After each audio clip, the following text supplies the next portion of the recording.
At nagbabalik po ang Ulat Bayan Weekend. Bayan, sa pagkakataong po ito, makakausap natin via Zoom si Energy Secretary Sharon Garin. Magandang gabi po, Secretary Garin. Good evening. Okay. Ma'am, kamusta po yung restoration ng elektrisidad sa mga lugar na nasa lanta po ng kalamidad? Ang restoration, mabilis tayo mag-restore, kaya lang walang tigil ang bagyo, ano? Pero under the directive of the President, kailangan talaga mabilis ang restoration kasi yun yung pinakakailangan eh. Before you can come in with the basic services, kailangan yung electricity nandyan niya. Kaya nauuna yung mga hospital, LGU, tsaka yung mga waterworks nila. Pero mabilis po, so far, okay na naman yung mga areas natin. Hopefully sana wala naman malakas na bagyo na darating. Pero sinusunod po namin yung utos ng Presidente na tapusin ka agad. So kahit yung Masbate, imbes na 1 month, na-restore siya in 22 days. Akalain mo yan, gano'n ka bilis yun kasi 1,100 na posteng natumba dun eh. Pero we're working hard. Hopefully sana makapagpahinga na sana yung bansa by December. Ano? Ma'am, ngayong panahon ng budget season, nangangailangan po ba ng dagdag na budget ang DOE? Especially, marami kayong mga aayusin din na problema dahil nga may mga lugar po na tinamaan po ng bagyo. Partikular mga naapektuhan po yung mga kawad po ng mga kuryente.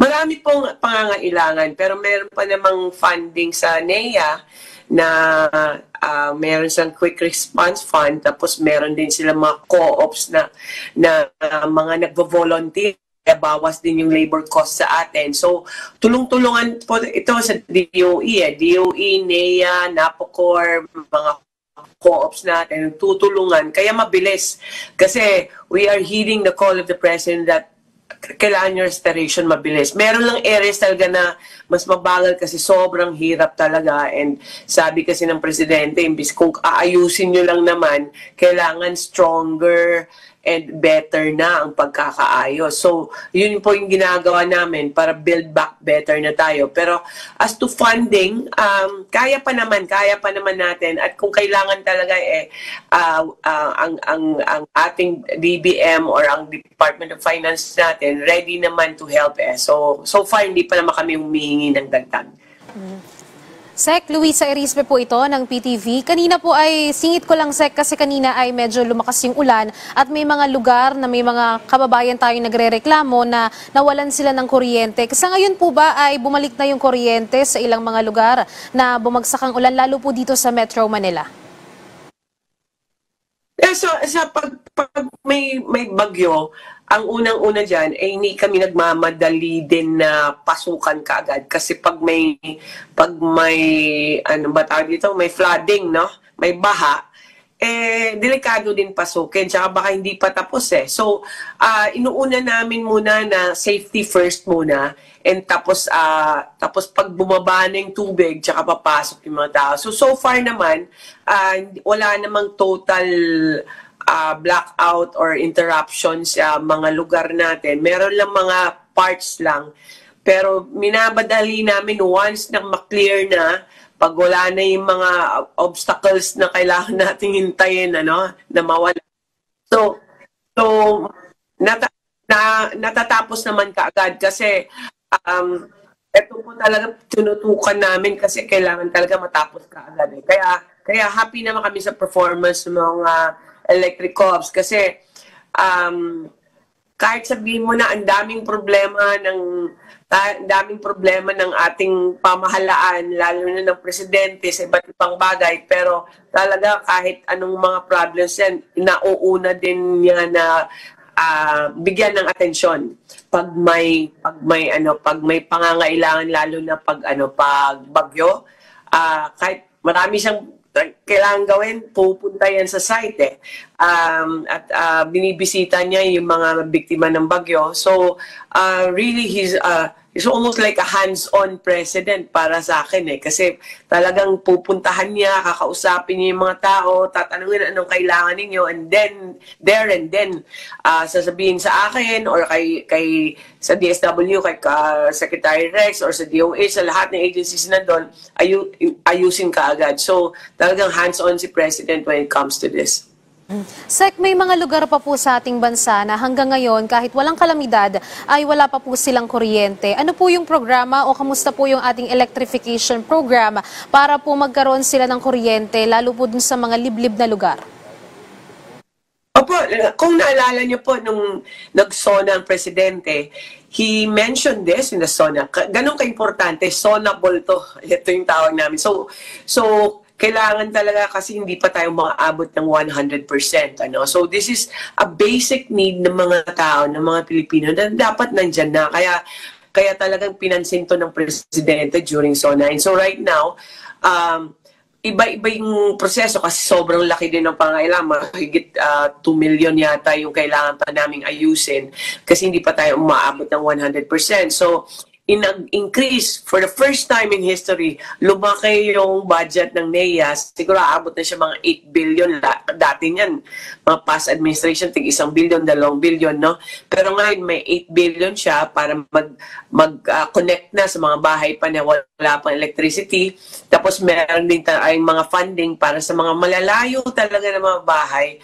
Meron dinidistribute kami ng mga solar home systems. Meron silang solar, tapos may pwede nilang charge telepono nila, electric fan, may 4 na bumbilya. Tapos meron din tayong mga mobile energy system na parang solar yan, isang container van, solar, tapos may baterya at may generator din para sa mga areas din na pwede din na bagay doon. So, under this administration, there are 3 ways that we will address electrification at nagpapasalamat kami sa DOE, lalo na sa NEA at NAPOCOR na talagang binigyan ng atensyon ng presidente to kasi dati kulang talaga yung funding. Ngayon po, meron na kami at least significant na ang improvement by next year kasi po nabigyan po ng funding po ang electrification natin. So hopefully po pakonti-konti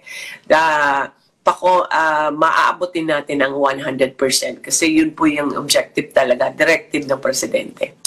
Sec Sharon, kakambyo lang po ko ng konti, no? Mukhang may maagang pamasko po sa mga motorista next week kasi magkakaroon daw ng major rollback. Pwede niyo po ba i-detalye sa amin, ma'am? Ano po yung naging triggering effect po nitong major rollback next week daw? Alam po, ang presyo ng gasolina kasi, hindi kasi natin kontrolado. Kasi ganun yung batas natin eh. Kung ayaw natin ng ganyan, kailangan natin palitan ng batas. Pero sumusunod lang tayo sa batas. So, ang presyo determine ng international market. Kung anong presyohan doon sa international, yun po yung nagre-reflect sa atin. So, ngayon, bumaba siya mga 3 piso yata, no? Ang diesel. Dahil parang nag-peaceful na, I think sa Ukraine or sa Russia, parang walang masyadong ng trouble doon, walang masyadong gera. Pero alam mo yung magandang ginawa kasi, so ibig sabihin, dependent tayo sa supply ng ibang bansa. Kasi imported lahat eh. So ang ginawa, ang maganda, dagdag ko lang dito. Ang ginawa, alam ng presidente yung problema na yun, na dependent tayo sa mga mga ibang bansa.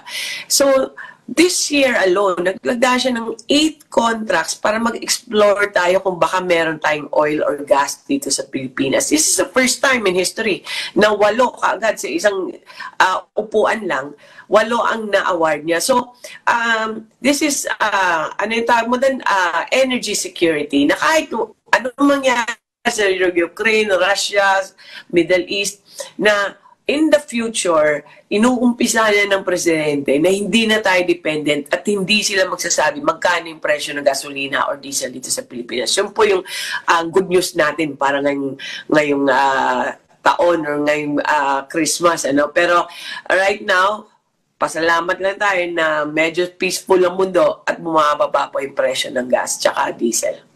Alright, ma'am. Meron pa ba kayong panguling mensahe pa po sa ating mga kababayan? meron din kaming isang programa na inuutos din to ng presidente during SONA, yung lifeline rates. So, ang lifeline rates kasi pag konti lang konsumo mo, tapos 4-piece ka, may discount ka. So, ang ginawa ngayon, kaya lang, dati ang hirap, pupunta ka pa ng electric co-op mo, pupunta ka pa doon kung saan sila, tapos babiyahe ka pa, mag-fill up ka ng forms na napakasang katutak, tapos bibigyan ka ng discount, 50%, mga ganun, or 20%. Ngayon po, sinimplihan na lang namin. Inaayos na po yung lahat ng mga kailangan naming i-approve ng mga policies. So, kung hindi ka aabot ng 50 kilowatt hour, tapos 4-piece ka, automatic, hindi ka na kailangan pumunta ng electric co-op, automatic, wala ka na mabayaran. So, pinapasimple namin at para hindi na nakakalito pa na intindihin. So, this is hopefully na matapos namin before Christmas at ito po yung good news ng presidente. Kasi ito po, siya po yung nag-utos nito na ayusin namin, simplihan namin at tulungan ang mga nangangailangan, lalo na yung mga 4-piece natin. So, we're currently working with DSWD, with ERC, even the DILG para po mas maayos po at mas marami po ang makakakuha ng discount po sa lifeline rate. Ibig sabihin, zero na yung babayaran nila sa electric bill nila. Alright, maraming salamat po sa good news na yan, Secretary Sharon Garin po ng Department of Energy. Thank you. Magandang gabi po.